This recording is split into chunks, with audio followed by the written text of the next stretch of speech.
अस्सलामु अलैकुम वरहमतुल्लाहि वबरकातुहू। बिस्मिल्लाहिर्रहमानिर्रहीम। नहमदुहु व नसल्ली अला रसूलिल करीम, अम्मा बाद। औज़ु बिल्लाहि मिनश शैतानिर रजीम। बिस्मिल्लाहिर्रहमानिर्रहीम। इन्ना अरसलना नूहन इला कौमिही अन अंज़िर कौमका मिन क़ब्लि अन यअतियहुम अज़ाबुन अलीम।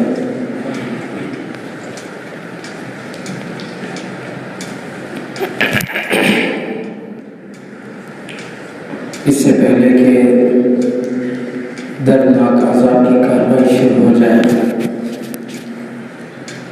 हमने हिंदुओं को रसूल बनाकर भेजा कि जाओ अपनी कौम को डरा दो। जो कौम अल्लाह के साथ किसी दूसरे को शरीक ठहराती है उसकी आखिरत तो गई। इन्नहु मन युश्रिक बिल्लाहि फ़क़द हर्रमल्लाहु अलैहिल जन्नह, कि जो अल्लाह के साथ किसी दूसरे को शरीक ठहराता है उन पर अल्लाह ने जन्नत को हराम करार दिया है। आखिरत तो गई। दुनिया में भी शिर्क करने वाले समाज के साथ अल्लाह ने अलग अलग कार्रवाई की है। बाज़ कौमें ऐसी थी जिनको अल्लाह ने मुकम्मल साफ कर दिया। कौम आद, कौम समूद, ये वो कौमें थी जिनको अल्लाह ने मुकम्मल साफ कर दिया। अगर कुरान के बारे में कोई तफसील बयान करता तो लोग इनको भूल ही जाते। बाज़ कौमें ऐसी हैं जिनको जीने का मौका दिया लेकिन ज़िल्लत और रुसवाई के साथ, जैसे यहूद और नसारा। जो कौम अल्लाह के साथ किसी दूसरे को शरीक ठहराती है उस समाज पर कम अज़ कम 6 किस्म का ऐसा अज़ाब है जो कभी भी आ सकता है। नबियों ने पूरी अमानतदारी के साथ अपनी कौम को अल्लाह के अज़ाब के बारे में बताया। ये भी दावत का मौज़ू है। नबियों के इस बात का मज़ाक भी बनाया गया। अल्लाह के नबी सल्लल्लाहु अलैहि वसल्लम ने सफ़ा की पहाड़ी पर खड़े होकर कहा कि ऐ मेरी कौम, एक अल्लाह को मानो, वरना अल्लाह की फ़ौज है जो तुम पर हमला कर डालेगी। अल्लाह की फ़ौज तो अलग अलग शक्ल की है। हवा, पानी, मिट्टी, बारिश, बादल, बिजली, ज़लज़ले, सैलाब, तूफान, खटमल, टिड्डी, जूं, मच्छर, मेंढक, बेशुमार अल्लाह की फ़ौज है। तो अल्लाह के नबी सल्लल्लाहु अलैहि वसल्लम ने अपने कौम को समझाया कि एक अल्लाह को मान लो, वरना अल्लाह की फ़ौज है जो तुम पर हमला कर डालेगी। अल्लाह के नबी सल्लल्लाहु अलैहि वसल्लम ने कहा, अलग अलग रिवायतें, सअलतु रब्बी खम्सन, एक रिवायत में सअलतु रब्बी सलासा, अलग अलग रिवायतें कि मैंने रब से दुआएं की, मैंने रब से दुआएं की, मैंने रब से दुआएं की। सबसे पहले जिस मुसीबत से नबी करीम सल्लल्लाहु अलैहि वसल्लम ने पनाह मांगी है वो है क़हत। सअलतु रब्बी अल्लाह यजअला अल्लाह युहलिका उम्मती बिस्सलाह, सबसे पहले इससे पनाह मांगी, क्योंकि क़हत एक ऐसी मुसीबत है जो नबियों की मौजूदगी में आ गई है। अम्बिया अलैहिस्सलाम दावती काम कर रहे हों तो भी आया है, ऐसा मसला है। क़हत 3 तरीक़े से आता है। सबसे पहला तरीक़ा बारिश को रोक दिया जाता है, जैसे कौम नूह के साथ हुआ, कुफ़ार मक्का के साथ हुआ। दूसरा तरीक़ा गल्ला बेसूद हो जाता है। खाने पीने की चीज़ें होती हैं लेकिन खाने लायक नहीं रहती, जैसे फ़िरौन के दस्तरखान में मेंढक कूद जाता, बर्तन में जूं पड़ जाते, खाने के बर्तन में खटमल आ जाते, खून दिखता। और बेहतरीन फसलें थी, अल्लाह ने टिड्डी के फ़ौज को भेज दिया, सब कचरा हो गया। कौम सबा के डैम को फोड़ दिया गया, बेहतरीन बागात थे, बगीचे थे, फल फलारियाँ थी, सब कीचड़ हो गया। या तो बारिश रोक दी जाती है, या गल्ला बेसूद हो जाता है, या वबाई बीमारी आती है। बहुत से मुसलमानों को मालूम नहीं है कि हम और आप क़हत के दौर से गुजर रहे हैं। क़हत में होता क्या है? मौत का डर, फाखा, ये दो चीज होती है। बीबीसी के न्यूज का डाटा मैं आपके सामने रखता हूँ। 80% ऑफिशियल जॉब चले गए, जिनका पीएफ कटता था, जिनका नहीं कटता उनका हिसाब ही नहीं है। कारोबार का रेशो 100% स्पीड में चले तो 7 to 8% बेनिफिट करता है साल में। हालात क्या है आप लोग ज़्यादा जानते हैं। 20 से 30% का कारोबार है, सही बता रहा हूँ। वो भी इस उम्मीद के साथ है कि आज नहीं तो कल, कल नहीं तो परसों मामला समझ जाएंगे, और लोग जो है इस उम्मीद के साथ दौड़ लगाएंगे। 50% कारोबारी तो ऐसे हैं जिन्होंने अपने कारोबार ही बदल लिए, कारोबार ही बदल दिए। एक ऐसे कारोबार की तरफ भाग रहे हैं जिसको छोड़कर दूसरा भागा है। जी, गवर्नमेंट जॉब के बाज लोगों की सैलरी तो 8 से 10 महीने की रुकी हुई है।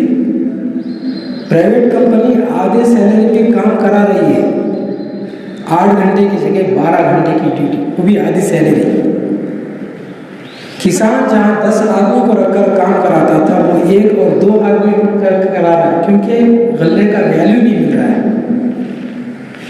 सब अपनी जगह परेशान है, कोई सुना रहा है, कोई नहीं सुना रहा। हकीकत तो ये है। हम और आप जिस दौर से गुजर रहे हैं वो कहत का दौर है, और कहत के टाइम लिमिट भी है। सहाबा रिज़वानुल्लाहि अलैहिम अजमईन के ज़माने में ताउन अमवाज की शक्ल में जो कहत हुई थी, कहत का मामला आया था, वो पूरे 1 साल 8 महीने का था। कोविड-19 2019 में शुरू हुआ, आज कितने दिन हो गए? 2.5 साल, यानी 1 साल 8 महीने का प्रोसेस खत्म हो गया, दूसरे मरहले में दाखिल हो गए।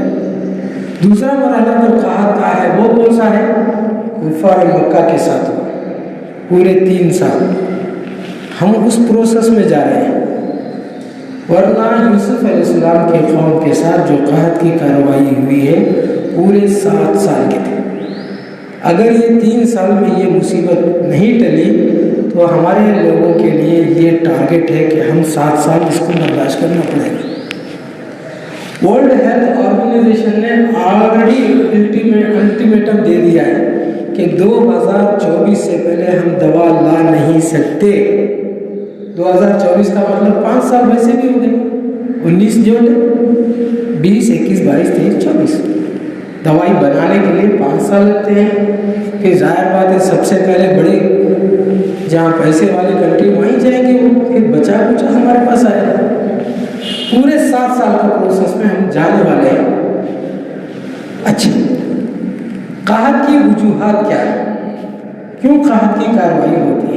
सबसे बड़ी वजह शिर्क है, जिसको हम नज़रअंदाज करते रहे। बोले गैर मुस्लिम शिर्क करेगा तो हमें क्या? जिस कश्ती में हम सवार हैं उस कश्ती में अगर सुराख हो जाए तो हमें तो उसको भुगतना पड़ेगा। सबसे बड़ी वजह शिर्क की वजह से कौम नूह के साथ कहत की कार्रवाई हुई। दूसरी बड़ी वजह ज़कात में चोरी। जब कौम ज़कात में चोरी करेगी, रसूलुल्लाह सल्लल्लाहु अलैहि वसल्लम ने कहा कि हम बादल को रोक देंगे, आपकी धमकी है।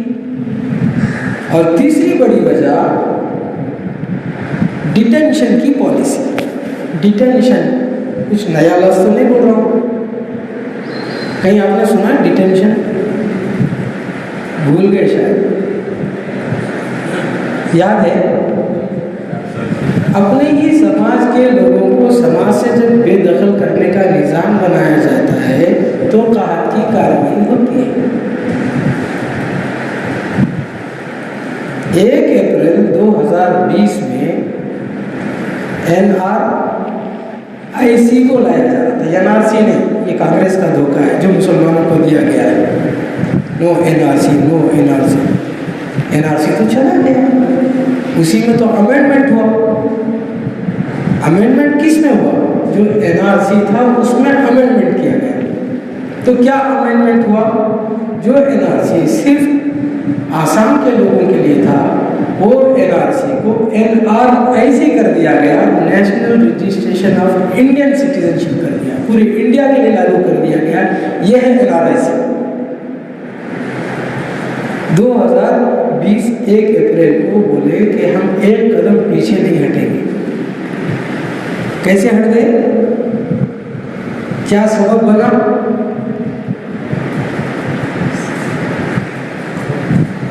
ये आप लोगों की दुआओं से हुआ है। हम तो ये कहते हैं कि कोरोना किसकी दुआओं से आया है? मुसलमानों की दुआओं से आया है।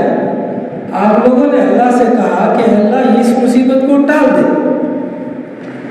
आप लोग दुआ किए नहीं किए?